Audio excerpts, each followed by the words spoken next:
দেখে নেব বাংলাদেশের শীর্ষ 5 রান সংগ্রাহকের তালিকা। যথারীতি তামিম ইকবাল সবার উপরে, 159 ম্যাচে রান তুলেছেন 5007, সবচেয়ে বেশি 7 সেঞ্চুরি তামিমের ঝুলিতে। 2 নম্বরে সাকিব আল হাসান 163 ম্যাচে করেছেন 4566 রান। তৃতীয় স্থানে মুশফিকুর রহিম, এ সিরিজেই 4000 রানের দেখা পেয়েছেন তিনি। পরের অবস্থানে মোহাম্মদ আশরাফুল ও মাহমুদুল্লাহ রিয়াদ। হেরেছে বাংলাদেশ, কিন্তু হতাশ নন অধিনায়ক মাশরাফি বিন মুর্তজা। এবার লক্ষ্য বিদেশের মাটিতে নিজেদের প্রমাণ করা। অন্যদিকে উচ্ছ্বসিত ইংলিশ অধিনায়ক জশ বাটলার।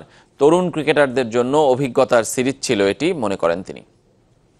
এই ম্যাচ নিয়ে টু বি অনেস্ট আমার কাছে কোনো অপূর্ণতা নাই, কারণ হ্যাঁ যদি এই ম্যাচে বলেন তাহলে বলবো যে হঠাৎ করে যখন 30-31 ওভার ছিল ওই 9টা ওভার আমরা ইউজ করতে পারিনি, কয়েকটা উইকেট আমরা ক্লাবস করেছি, অ্যাটলিস্ট 90% আমরা ম্যাচ জিতেছি হোমে। সো আমাদের এখন ডিফারেন্ট চ্যালেঞ্জ আসছে, ম্যাক্সিমাম খেলা এখন আমাদের বাইরে, সো আমাদের ওইভাবে তৈরি হতে হবে। আগের ম্যাচের ভুল থেকে শিক্ষা নিয়ে আমরা এই ম্যাচে আক্রমণাত্মক ক্রিকেট খেলতে চেয়েছিলাম। শুরুটা দারুণ হওয়ায় ম্যাচ জেতা সহজ হয়েছে।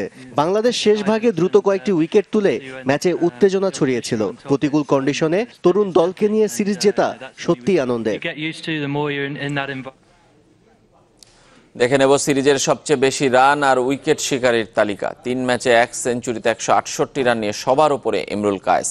দ্বিতীয় অবস্থানে সিরিজ সেরা বেন স্টোকস, 145 রান নিয়ে 3 নম্বরে ইংলিশ অধিনায়ক জশ বাটলার।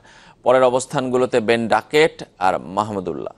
বোলারের তালিকায় শীর্ষে আদিল রশিদ, 10 উইকেট নিয়েছেন ইংলিশ লেগ স্পিনার। 2 উইকেট কম নিয়ে পরের অবস্থানে বাংলাদেশ অধিনায়ক মাশরাফি বিন মুর্তজা।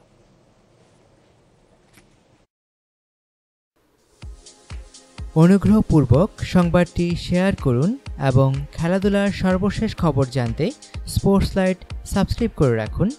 ধন্যবাদ।